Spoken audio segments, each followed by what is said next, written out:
So one rule I like to keep is interrupt me whenever you want to, because I'm a journalist, I'm not a lecturer. And so I'm going to, as you see, I'm going to swing wildly from explaining what's happening in the Arab world to Syria, which concerns me greatly, and then political Islam and Islam, because for the last 3 years I've also been engaged in a serious effort funded by the Carnegie Foundation to create websites and a book to explain Islam to American journalists. That's what I've been doing on top of everything else. So this somehow, let me begin by saying I'm using the term Arab Spring. We all talk about Arab seasons, I'm sorry. We all talk about the Arab Spring. I look at it as the Arab seasons. The Arab world is going for a period of changes, and it's wrong to just look now at the beginning and say this is the end of the change in the Arab world. It's a period of let's work. All right, then we'll go the other way. Then let's. It's a period of change in the Arab world. I'm so old. We were talking, Yusuf, right? We were talking. I was first in Egypt in 1967. I was a young journalist, and I worked for a Turkish newspaper serendipitously, and also secretly. I wasn't supposed to. I was a Peace Corps volunteer, but I kind of said, "Oh, gee, wouldn't this be nice if I worked also?" So I was in Egypt, and I have a long experience in the Arab world. To me, what was so important about what we're seeing in the Arab world is you have 22 countries, 250 million people who essentially were mute. In other words, they couldn't talk about what they cared about. They couldn't talk about the smallest issues, and they couldn't discuss, poverty, hunger. Women couldn't talk about rape, abuse. As Yusuf talked several years ago, several journalists in Egypt wrote a story saying, President Mubarak is sick. And because he's sick, that's all they said. And they were charged with threatening the security of the state. Because if the president was sick, this might hurt the economy, da-da-da. Nothing ever came, the charges went on. But just that very simple fact that they talked about what was happening was a threat. So all across, except for parts of Morocco and Algeria and Qatar, when they talk to the world, much of the Arab world is mute and silent. And so I'm going to swing into something here real fast that sort of represents to me, let's see if this works. Well, is that going to work?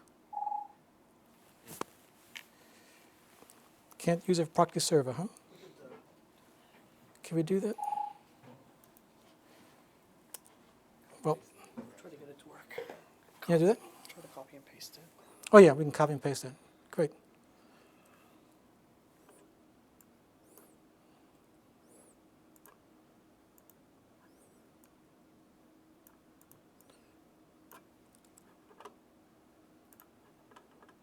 Great, good.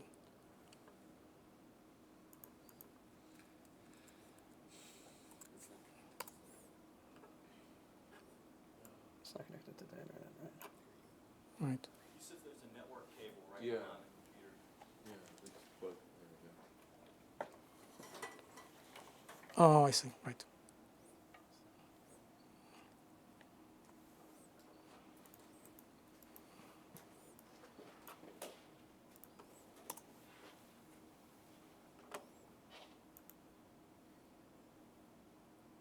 Okay, great.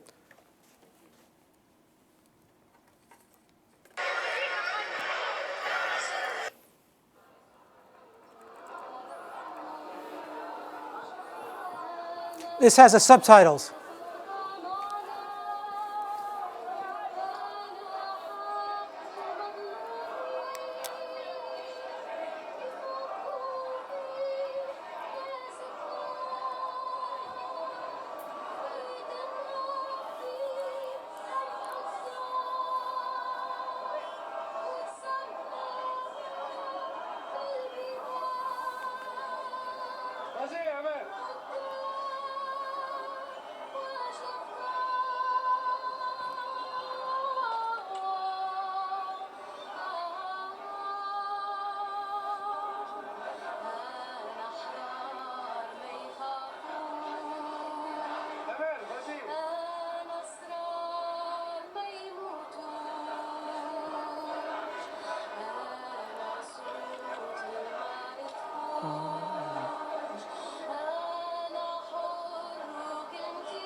Okay, so if I had to think of a, besides being a pretty woman and a nice song, to me this sort of represents what the Arab uprising is. What was she talking about? Freedom. My words are free. Okay? And they kept us from speaking. Like many Tunisians, she lived in France, fled to France. Many of the resistance, the intellectuals of Tunisia could not speak freely in France. It was an interesting situation there. You found a leftist secular regime that was oppressing the Islamists, and then the theory that freeing women, giving them more freedom. This, to me, is what we've seen in some parts of the Arab world. So Tunisia, how did Tunisia begin again? It was hunger, poverty, someone sets themselves on fire, it sweeps on the blog, and the picture is seen. The image that quickly swept to Egypt, and we're going to talk about that. What there was an event in Egypt, and I put it on. I have a blog. A friend of mine went down to demonstrations with her grandfather, her grandmother, and they were there. The same sudden outburst of we can speak, we can talk, and this is what took place in Tunisia, in Egypt, in Libya. Didn't work in Bahrain when they rose up. The Bahrainis called upon the Saudis to help put down the uprising. That's what we've seen. In Yemen, we've had fighting back and forth. There was an uprising, but we're not really clear whether this is the change there in Yemen is a change that's going to happen. It's not happened in Saudi Arabia. But all throughout the Arab world, all of a sudden, people have the sense that I can speak, I can talk. And that's why the beginning was so important. So let's kill that. And whoops. Will that go back to my thing? You have to go back to the slideshow now. Do you want to go back to the slideshow? Yep. Just click on this. Oh, this one? Okay. And then next. Yeah. Okay. So about 2 years ago, there were demonstrations in a city in the far southern part of Syria, Dara. And the bulk of the Syrians at that time were interested in doing what they'd seen in Egypt. Egypt fell very fast. When you consider that, the revolution took how many 28 days before they fell? Incredibly fast. And the same thing happened in Tunisia. Essentially, you had the army, the government, the institutions agree with what the people are saying, which is very interesting because you don't have civil society built up in these countries. You don't have organizations, NGOs. But in Egypt, no matter what you have to say, the army and the politics reflected the fact that the people had a voice. So now we see this taking place in Syria. And the most compelling is there are demonstrations and some children are killed. And the pictures carry the image of the students who die. And this upsets Syrians. Now, stop me if you have any questions, but Syria is what? Ruled for the last 40 years by one family, the Assad family. The father, who come from the Alawite stream of Islam.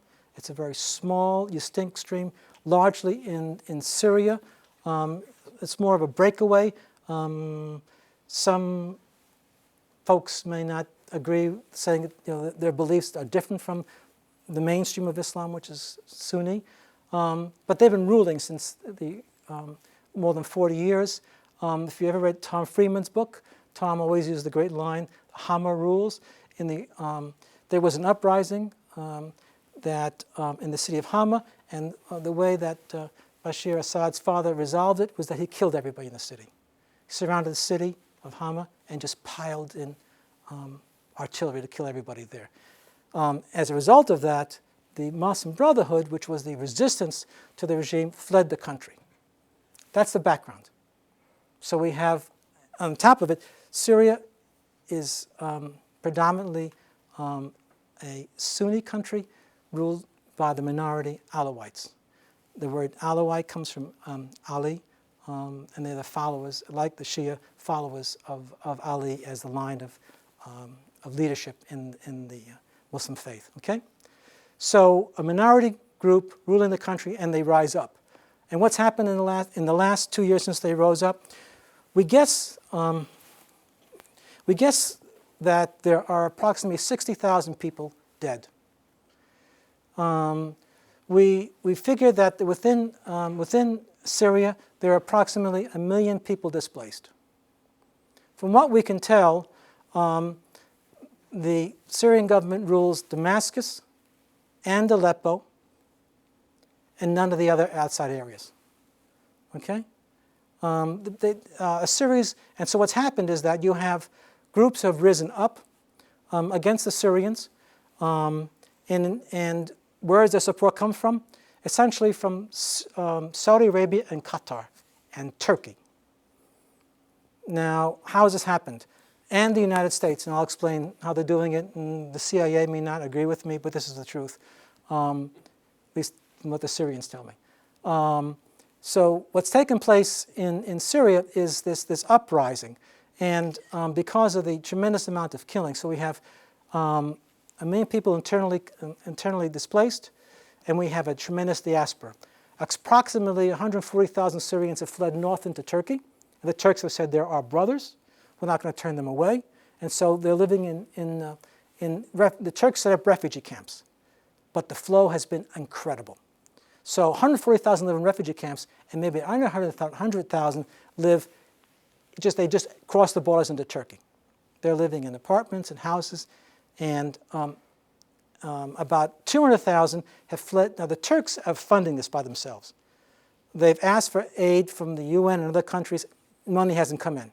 So the Turks, they're saying at 140,000 we can't put up any more. They've also said we will treat the Syrians with our own healthcare system. They can go to our schools, but they must stay in our camps. There's been some reaction within Turkey. We don't want these Syrians here. We don't want war. And some of these people are Alawites, some of these are Turkmen. What are they doing here?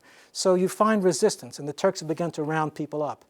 But Turkey is in a whole new period of response of the Middle East. So we have 140,000 living in these camps, and I'll show you, and I visited the camps. And then you have 200,000 living in the northern of Jordan, and the Jordanians don't want to create refugee camps like they did with the Palestinians, so they're living in desert tents. It's cold and snowing right now in Jordan, and there are about 200,000 there. About another 100,000 have fled to Lebanon. If you know Lebanon, the second biggest area grouping of Palestinians, and the Lebanese say, no more refugees, that's it, we don't want them. But they're here, so they're putting them in school buildings, garages, warehouses. That's where they're living. So we have this tremendous diaspora. Okay? Inside, now some people are frightened of leaving the country. They can't get there. And now how are they living? If you've been following the stories in the Washington Post, New York Times, I have a good friend that's returned last week from Syria. They're living in caves. And they maybe eat once or twice a week. With the lines of communications cut off, there are different fighters against the Syrian government. And so we have groups that are pacifist, we have groups that are moderate, secular, and we'll get back to this, we have groups that are Islamic jihadis, meaning revolutionaries, and fundamentalists. We don't know the level of it. And that initially concerned the Americans. About last spring, the Americans said to these groups, we'll help you, but we have to know who you are. And we have to know the lines of command.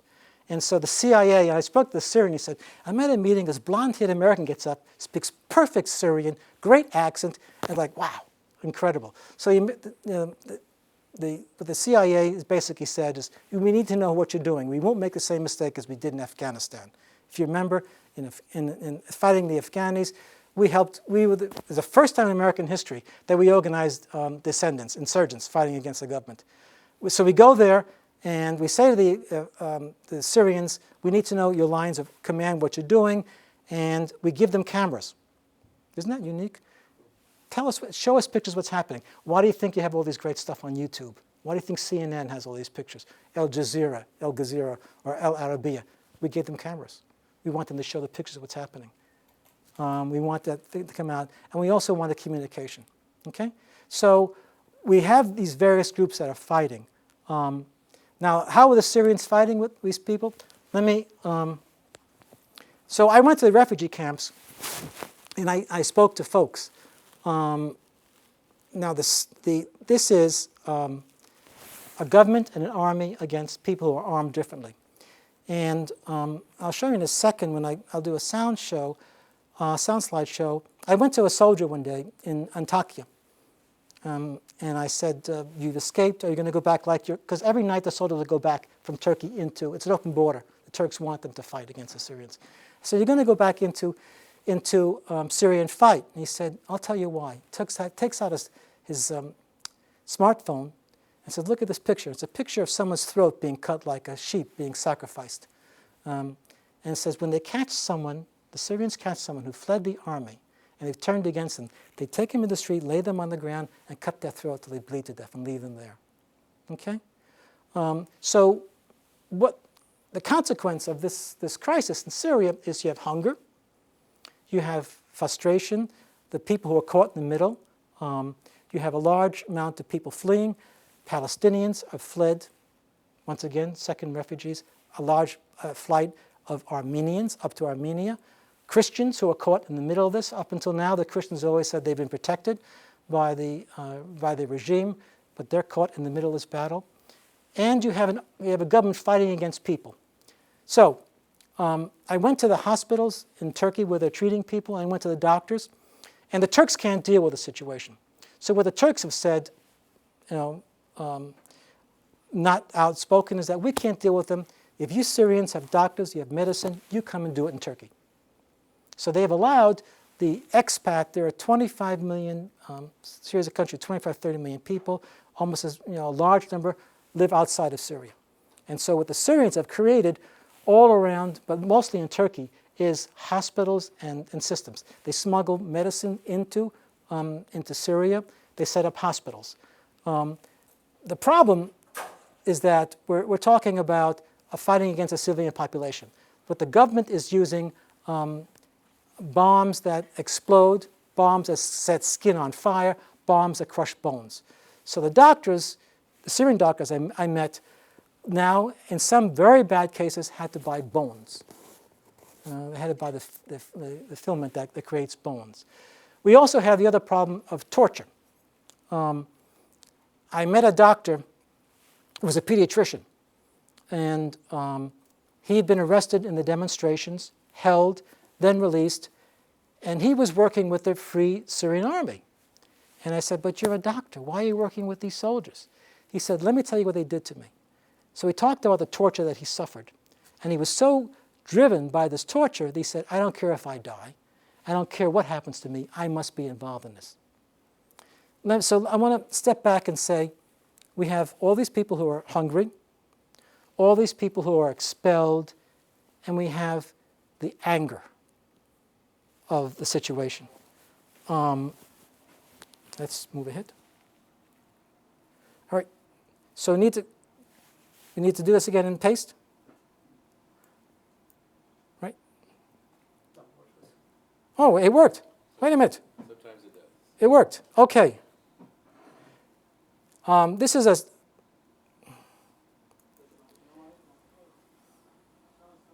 soon as the Syrian uprising began, Syrians began pouring across into Turkey. And Turkey offered refugee camps, and eventually over 100,000 Syrians filled the camps near the Syrian border. But the camps soon became pots boiling in despair and heartbreak and fears about the future. Yasser Jani taught high school in Syria. Here, in a camp in Yaladal, Turkey, he tries his best to keep busy. He tries to make sure there are classes for youngsters, but he has deep worries. The people, he said, don't know anything about the future, and I feel the same way. In the summer heat, the refugees complained of the heat in the camps. They were frustrated by their money problems, and they were frustrated by the stain of their flight and the bloodshed that marked them. Cengiz Abdullah was a soldier in Syria until he fled. He crossed the border because he said he could no longer follow the government's orders, and he feared that they would kill him. He didn't want his face shown because he fears for his family back home. Ahmet Batar doesn't worry, however, about that. He is standing near a hospital in Antakya, Turkey. It's a place where many of the Syrians go for help. A 20-year-old college student fled after spending over a month in a Syrian prison. He had been put there after being arrested in a demonstration. While others talk about going back to fight the rebel army, he doesn't think he will. I can't go back to Syria, he said. In a small barren office in Antakya, attorney Ahmed Hassoun listens every day to stories of abuse and torture. He and other refugee attorneys have been documenting the crimes that they say the Syrian government has committed. It is work that gives their exile meaning. They do it without pay. They do what they say, so that an international court or a court in Syria will one day have evidence to hold the government accountable. If there are complicated cases that the Turkish government cannot deal with, I think there is a great need, and there is a lot. Nearby, in the Turkish town of Reyhanlı, is Dr. Kaula Sawa. The Turkish government has been doing a great job providing medical needs, basic medical help in the refugee camps, and if they cannot deal with it, they take them actually to the hospitals. But I guess from a psychological point of view, it's not addressed fully. She is here like many medical experts with links to Syria. They have come to provide help that Turkey cannot offer, and they have created a stream of medicine. Because what basically I She's do from is Cincinnati. coordination and collaboration between different organizations and to get medical supplies or funding for medical supplies and getting it to the inside. A few streets away from where the doctors meet, they have come from all around the world, is a warehouse. It's full of recently arrived medicine. In a short while, it will be smuggled into Syria. The doctors say that the need for medicine is great. So is their challenge to safely get the medicine into the hands that need it. It is very important to be here. First of all, when they know that people are coming from the United States, regardless of your medical profession, when they know that you are helping the people who are inside suffering from the injuries they're going through, it means a lot. Among the many who have rallied to the Syrians' cause is Mahmoud Hassan. He is a journalist and author and dramatist in Syria. He took part in the uprising and fled when his life was in danger. And so, like many, he came to Turkey, but he couldn't find any meaning in his exile. And then he saw the road he wanted to follow. He would work with the youth in refugee camps. He would document the lives of the children, and he would create a drama for them to tell their own story. Their story, like his and other Syrians, continues to evolve. Okay, great. Where does the medicine come from? So they,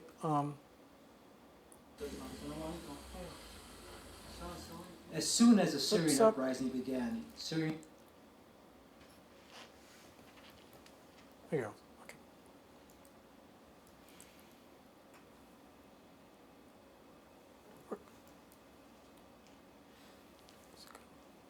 Nope. Please work with me. Here we go. So if we click on this one again. Oh, here we go. All right, and That's- then go with more forward.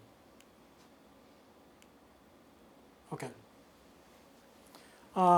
The medicine is, they raise it, that last medicine you saw, those packs were from an American manufacturer who, and I lived in Baghdad, by the way, during after the Americans invaded, I lived there. It was American, they sent $2 million worth of medicine, and their medicine that stopped the bleeding immediately. So, which is we learned tremendous, thanks to the Iraq War. Can you believe that? We learned great advances in saving lives. And so they collected from everywhere. One of the big problems that the Syrians have run into is psychological problems. Children who can't sleep, people who have been tortured. You have a lot of men who've died, so you have women and children left behind. And the Turks don't speak Arabic, so there's not a lot of help there. And it's very difficult to get Arab psychologists into there. So that's one of the major problems. So it's winter right now in southern Turkey. It's raining in northern Jordan. It's cold, mountaintops, and they live in these tents. And that's the problem. Where's it going to go? If you ask me, ultimately, they're going to win the battle. Why? Because there's outside support. Maybe the Russians will stop giving them support. Maybe the Iranians will stop arming them. But it's going to be very, very bloody and will continue. Now, what? Sure. Two questions. Number one, how long do you think that might take? And number two, why do you think that the Western countries have not gotten involved to the extent, for example, they did in Libya? Because it's not so clear. Okay. So in Libya, very quickly the people rose up. This was an armed state. The secret police were very powerful. And look what happened. Again, in Egypt, the people rose up, but the army said, "Hey, I'm with you. I'm on your side." Didn't agree with them totally, but they supported them. This is very different. This isn't. And then there's another issue, which is there's a whole group of people who are defending themselves. Remember, this is a minority group controlling a majority, and they are worried that if they lose, if the Alawites lose, there's a big fear they're going to be pushed out. What will happen to them? Much like we saw in Iraq. Iraq is majority Shia, minority Sunni. And so the fear is, so there's this holding on. Now, if we hadn't fought in Iraq and Afghanistan, this is our Rwanda, isn't it? Genocide, 60,000 people, How dare we let children die? It's so difficult as a journalist. You walk up to people and you say, "I'm an American journalist," and I was to speak with you, and you terrible people, they say. What's wrong with you? You want more blood? How dare you let us die? And so you say, I'm just a journalist, by the way, but we're on your side. Well, if you're on my side, then why let me die? So it's a very difficult. The answer is, I think we're afraid for several reasons. And the Turks are furious at us. The Saudis don't like us for this. The Qataris don't like us for this. We're afraid that we don't know where this is going to wind up. And the big fear, which is, I'll get to that now, is that, let me see if I can just switch over. The big fear, you've probably seen this picture before. The big fear is the Islamization. That the regime, the Assad regime, is, remember, secular. They were a secular regime. Sort of, they oppressed. Their whole thing was, and so they have made a whole pitch, saying that if we lose, fundamentalists are coming in. This is the new Talibanization. The speech last week by Bashar al-Assad was, instead of talking about reform, it's like, we are the front line against the fundamentalists. And that's what we're fighting against.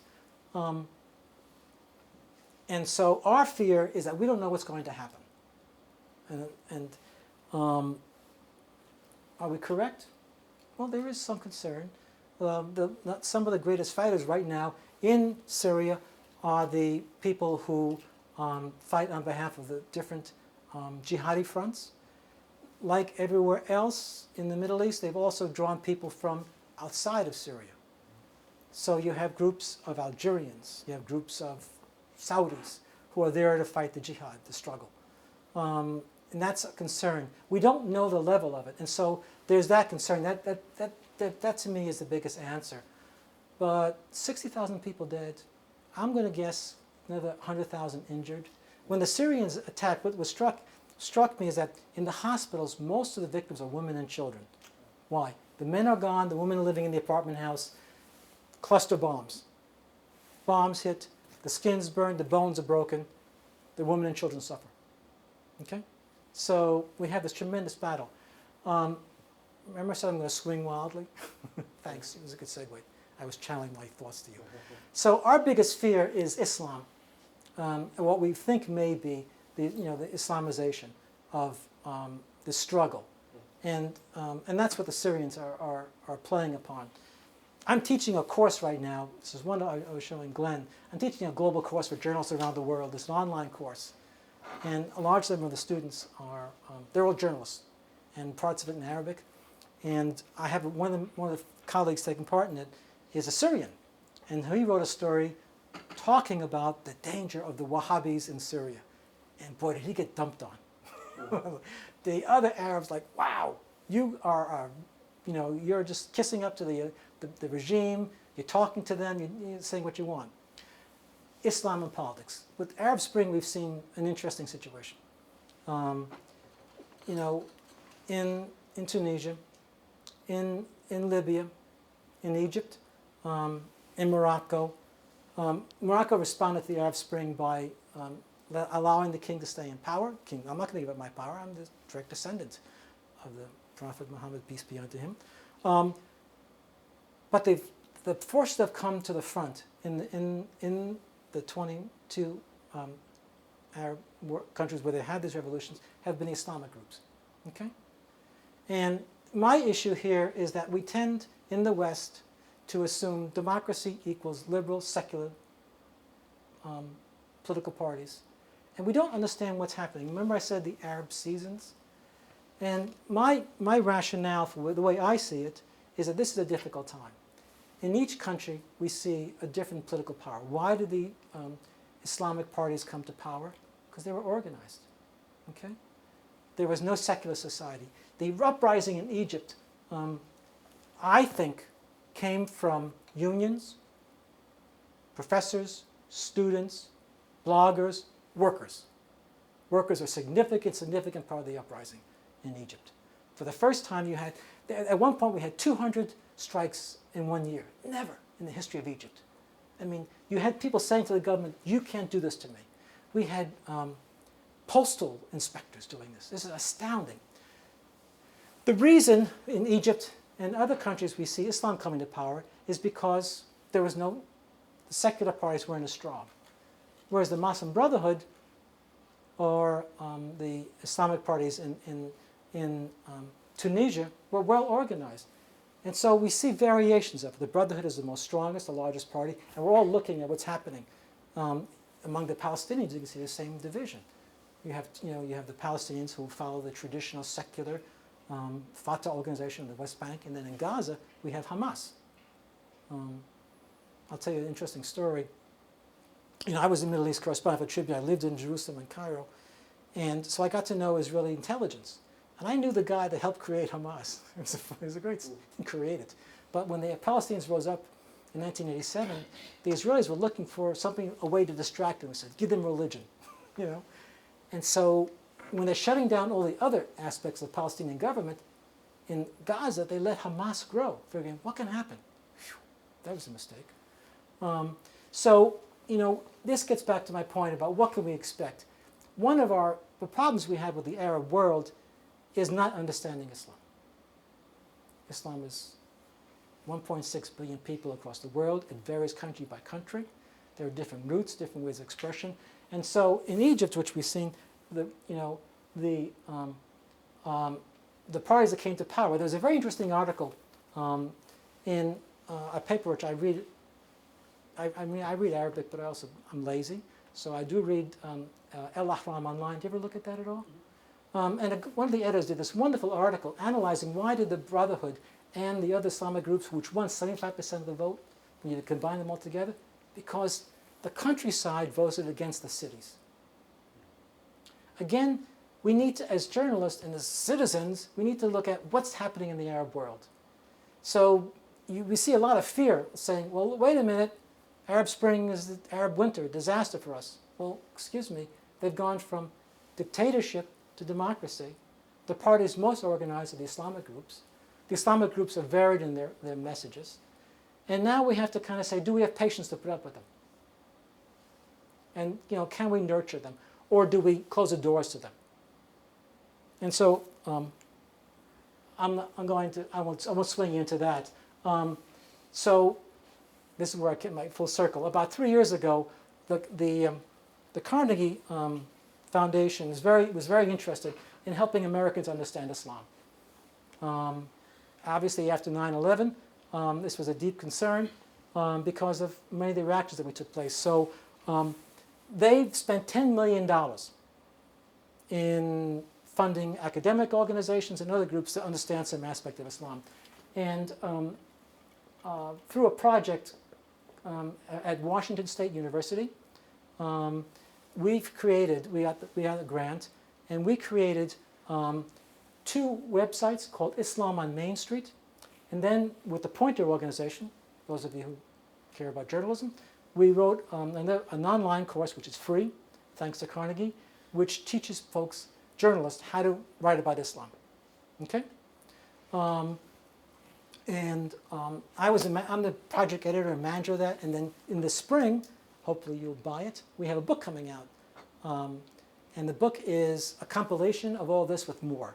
And what I did was, which wasn't easy, I collected about 14 scholars across the Muslim world and the United States. And then I recruited about 5 journalists, New York Times, Nashville Tennessean, Portland Oregonian, CNN, to write about how they cover Islam. So we had the scholars talking about this is the religion, this is women in Islam, this is the history of blacks in Islam, which is a significant portion to understand American Islam. This is Islam in Pakistan, and it's a kind of a guidebook which doesn't exist, and that's what I've done.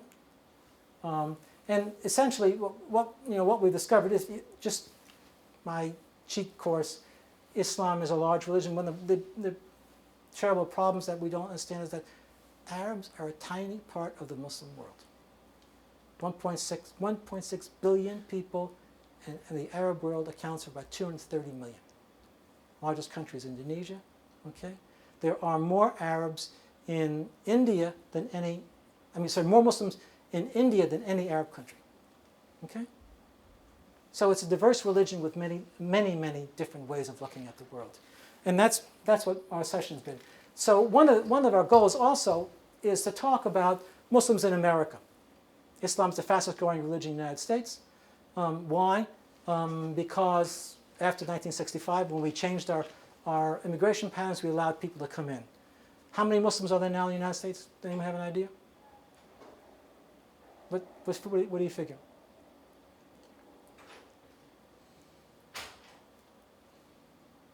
Any numbers? 500,000, 1 million, 5 million, 30 million, 40 million? What do we think? 10%. We don't, because the census doesn't exactly ask numbers, we don't know precisely, so we have to guess based upon do you attend a mosque? There's a mosque count. How many mosques are there? Or what people indicate. So our figures roughly indicate between 5 and 9 million Muslims in the United States. Okay? It's a mostly young population. 2/3 of the Muslims in the United States have been here only since 1980. Very young. The number of mosques in the United States has tripled since 1980. Okay? Where are most Muslims in the United States from? What do we think? Indonesia. No? Dearborn, California. And No, but what countries do they come from? Pardon me? What countries do Muslims come from? India. USA? No. From Pakistan. Okay. Pakistan, Bangladesh, and from India. I live in Chicago. We have the largest Indian Muslim population in the United States. And that's predictably what's going to happen.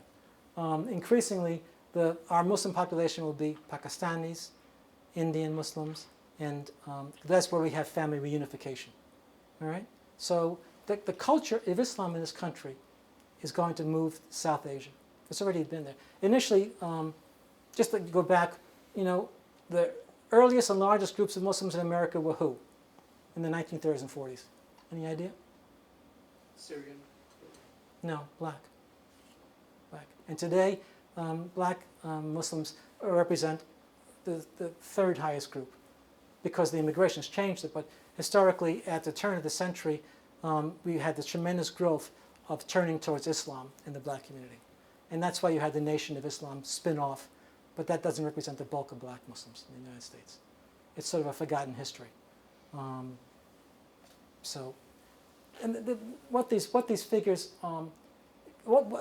if you look at these figures, what they tell us is that the Muslims coming to the United States tend to be better educated. Muslims live in approximately 60 countries in the world. If you're a Muslim in America, this is the most diverse place to live.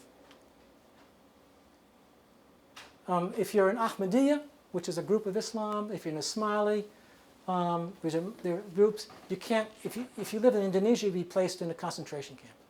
In the United States, you can live free. Okay. So if you're a Muslim in America, you have more freedom than anywhere in the world. And Muslims talk about that. All right? So what Muslims say in America is that they have more freedom than anywhere else. Look at the figures for Muslim women. Muslims, as a rule, tend to be better educated than most groups. And Muslim women do also. Okay? Muslim women also take part in prayers. And Muslim women also are involved in the community, which they don't have in many parts of the Muslim world. Okay? What is the public perception internationally among the Muslim community about Muslims in America? Okay. Because there's this Internally or nationally? What Muslims say about? Internationally, like the Muslim community, what do they think of Muslim American women being as equal as Muslim men? And You know, I haven't seen that. Muslim American Yeah. women in general. I haven't seen those, you know, most of the surveys, the place that I use, there are 3 places I go to for research. The Pew Center on Religion, I don't know if you're familiar with that, is journalists, it's a great source. Gallup has also done wonderful polls, and also the folks at Carnegie. The interesting thing about Muslims in America is that you have, I think I put it up here, here. Compared to Muslims in any Western or even a Muslim majority country, U.S. Muslims are more satisfied with their lives here. Okay? Now there's a dichotomy to this. 50% of Muslims in the United States talk about the prejudice they suffer and the sense of discrimination. So while Muslims, generally speaking, are very positive about the United States, you have to quickly come back and say they feel the sting of being discriminated against.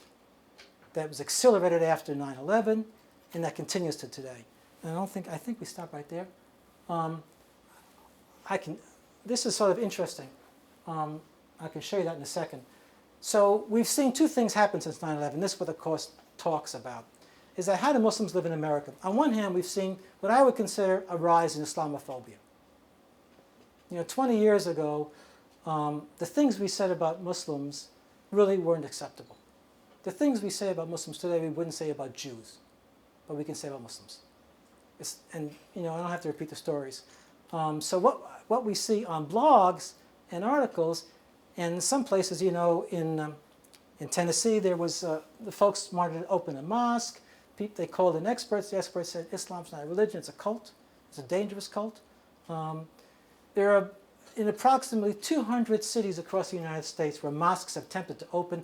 There have been challenges to them and attempts to close them down, okay, or stop them. So as journalists, our challenge is, why is this happening? Is this a diverse country? What's our goals with this? I don't want to tie you down, but this is a lovely video which talks about the interfaith effort to coexist. And that's, I think, where journalists are right now, or that's where the American community is that I'm sure here in North Carolina you have the bulk of the Muslim population is sprawled, but you have Muslims here, you know, and the question is, are you accepting them? Are they accepting, and do people understand them? Do people know about them? And we don't have, you know, the question is, what is Islam? The woman, I'll give you 2 stories that won a Pulitzer for the New York Times. So after 9/11, New York Times said, let's explain Islam to Americans. So they took a young reporter who knew nothing. And she went around and she found an imam, meaning a religious leader, in Brooklyn. And then told a story about how he was dealing with immigrants. Marriage disputes, children's school, divorce, this, that. It humanized. And one of the problems, my issue with much of the journalism we see is that it tends to portray Muslims as exotic people. It tends to focus on how they dress, how they act, how they dance. So someone's going to say, well, wait a minute, inside America, Muslims, there was a congressman from, unfortunately, where I live that said, every Muslim in America is a dangerous radical seed. Okay? Congressman King of New York held hearings on the danger of Muslims in America. How many acts of violence have taken place by Muslims in the United States? How many Muslims have been convicted of crimes in the United States? Do you have any idea? Take a guess. 220. And I got that figure from a fellow not too far from here, Charles Kurzman, who teaches at the University of North Carolina. And that's his one area where he's written a lot about the topic, and is really, for the book that we did, Charles Kurzman writes 2 chapters, and Charles Ernst is a professor at University of North Carolina. And if anyone following what I'm talking about? Several years ago, when Charles Kurzman began writing about Islam in the world, there was a big reaction here in North Carolina against his works, and an attempt to stop his publications, and so he sort of got angry and published even more. It's an interesting story. So what I won't bother you for this is what we've seen is we've seen 2 waves. We see Islamophobia, and there are some terrible bigoted websites which say bad things about Muslims. You know, when a man was shoved off the subway recently in New York City, you followed the story. A woman said, I hate Muslims and Hindus too. Where does Hindus come from? And there were bus ads in New York City about, let's stop the jihad now. You have to remember our ignorance about what is Islam. After 9/11, there were several people who were killed. They were Sikhs. They were wearing turbans. We don't even know what a Muslim looks like, you know? So there was a tremendous ignorance about it. And our whole goal, we don't take stances. We don't say, you know, we're journalists, and so we don't take sides. We simply say, you have to know about this. You have to stand inside of it. And I'm sort of pushing, the book isn't written yet, but I think our last chapter needs to be something that says journalists need to be witnesses, and with a responsible, our human responsibility, just the way we stood out against segregation. When a minority is discriminated against, Muslims, I think we need to speak out against them. So that's the work I do, and that's me, and we've covered everything in the world, even music in Tunisia. Any questions? You said in the Egypt there is Islam, the Brotherhood, they have a very strong organization, not the liberals. Why that the liberals cannot organize themselves? Because their commitment to their cause is very less weak in comparison with Brotherhood, or they do not get any funding from the Saudi Arabia or other countries? Well, no, they wouldn't. The Saudis would obviously not fund secular individuals, you know. But the Brotherhood, you remember, started in the 1930s. It was banned by the government in 1952 on grounds of violence, but then it swore off violence, the main line, and so they formed organizations, they formed charities, and that became, many of the members of the Brotherhood, the Ikhwan, are highly intellectual. The seeds of the Islamic movement across the world comes from Egypt, comes from the Brotherhood, the Ikhwan. They have the basis. When the elections, when the campaigning began, the folks in Cairo who were demonstrating in the street were not the Brotherhood people. They were the professors. They were students, you know. They were the people that I worked with. And they were astounded. Why are they voting against us? And basically, the point is, across the Arab world, societies were shut down. They closed the seal. You know, they took the air out of the can. You can't breathe, you know. So you don't have an ACLU. You don't have a women's rights organization. But there's a desire to. So to me, the real question is, where are they going to go? But that's the answer. There was no secular route. In Tunisia, which is a very secular society, the group ruling there are a little more moderate than the Brotherhood, and they're struggling, okay? Interestingly, in Libya, where you had no civil society, the people who got elected are very moderate groups, with some favors towards the Islamic groups. So you have a whole variety. We can't impose one formula across the entire Muslim world. We shouldn't make a mistake. There are dangers, and we will do that. We'll make mistakes again, as we're going to do in Afghanistan and in Iraq. So that's my answer. This sweep is very important. If Syria swings the way I expect it will, we are going to embrace Syrians. Now, one of the points that Syrians often say is that because you're not supporting us, we're going to go to their side. Well, that could happen. You know, I don't think it will. I think the bulk of Syrians don't believe in the Islamic groups. There'll be a battle if they do come to faith. But, you know, it affects our lives. We just lost how many men and women in Iraq and Afghanistan over an issue that is dividing us and them. Now, I'll get back to one other issue, which we also talk about in the book, and that is, there was a famous political scientist named Samuel Huntington who came up with a theory called the clash of civilizations.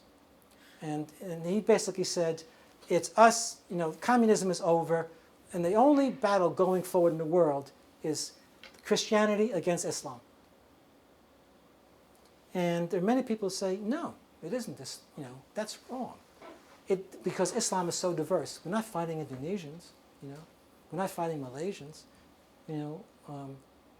we do have problems. There are, parts of Islam that have sprung loose, and that's why we're fighting in Mali right now. That's a problem, okay? But, the question is, what do we do as a West, as a largely Christian West dealing with Islam? That remains up to us to educate ourselves and to learn more about. Any more questions? We should probably stop there since it's 1 o'clock. Thank you. Thank you so much. And thank you everybody for coming. Such a nice cozy group. I'm sure that if more people have questions, a few minutes. I'm around. I'll be here today, tomorrow. Yes. In many classes. Yes, I talk instantly. And thank you very much for listening to me. Thank you, everybody.